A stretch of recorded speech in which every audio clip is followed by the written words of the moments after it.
देश के ख्याति प्राप्त संत श्री 1008 सियाराम बाबा बुधवार को पंचतत्व में विलीन हो गए। आश्रम के नजदीक ही हिंदू रीति रिवाज से साधु संतों और सेवादारों ने बाबा का अंतिम संस्कार किया। इस दौरान मध्य प्रदेश के मुख्यमंत्री डॉक्टर मोहन यादव भी दोपहर 3 बजे बाबा के आश्रम पहुंचे। सीएम ने बाबा के चरणों में पुष्प अर्पित कर भावभीनी श्रद्धांजलि दी। मीडिया से बातचीत में उन्होंने कहा कि यह गांव सियाराम बाबा के नाम से अब जाना जाएगा। बाबा की कर्मभूमि तेली भट्टान बुजुर्ग आश्रम को पवित्र क्षेत्र बनाएंगे।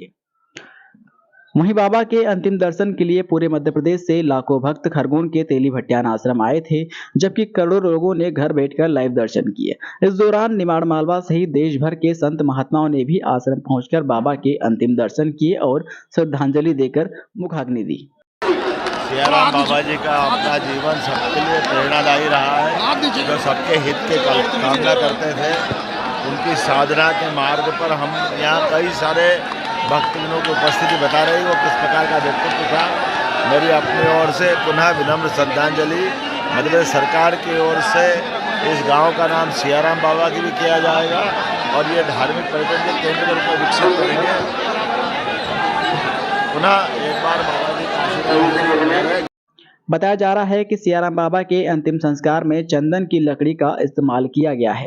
करीब 5 क्विंटल लकड़ी बुलाई गई थी। संत रीति रिवाज अनुसार दोपहर 3 बजे बाबा को पालकी में बिठाकर आश्रम से नर्मदा तट तक अंतिम यात्रा निकाली गई, जो करीब 3:30 बजे घाट पर पहुंची। यहाँ चंदन की लकड़ी, गाय के गोबर, सहजी चिता पर बाबा को बिठाया गया। दूध, घी, नर्मदा जल सहित पंचामृत से अभिषेक हुआ। निर्धारित समय 4 बजे संतों ने मिलकर बाबा को मुखाग्नि दी। बाबा के अंतिम संस्कार के दौरान पूरे समय राम नाम का जप किया गया। बता दें कि बुधवार सुबह 6:10 पर 94 वर्ष की आयु में सियाराम बाबा ने आश्रम पर अंतिम सांस ली। 29 नवंबर को बाबा को निमोनिया होने के बाद से ही वो बीमार चल रहे थे। हालांकि डॉक्टरों की निगरानी में आश्रम पर ही बाबा का उपचार किया जा रहा था, लेकिन बाबा ने खाना छोड़ दिया था और सिर्फ थोड़ा थोड़ा तरल पदार्थ ही ग्रहण कर रहे थे। बाबा के निधन की खबर के बाद सियाराम बाबा को चाहने वाले लाखों लोग भट्टान पहुंचे थे। अंतिम दर्शन के लिए सुबह 9 बजे बाबा का पार्थिव शरीर आश्रम के बाहर रखा गया था।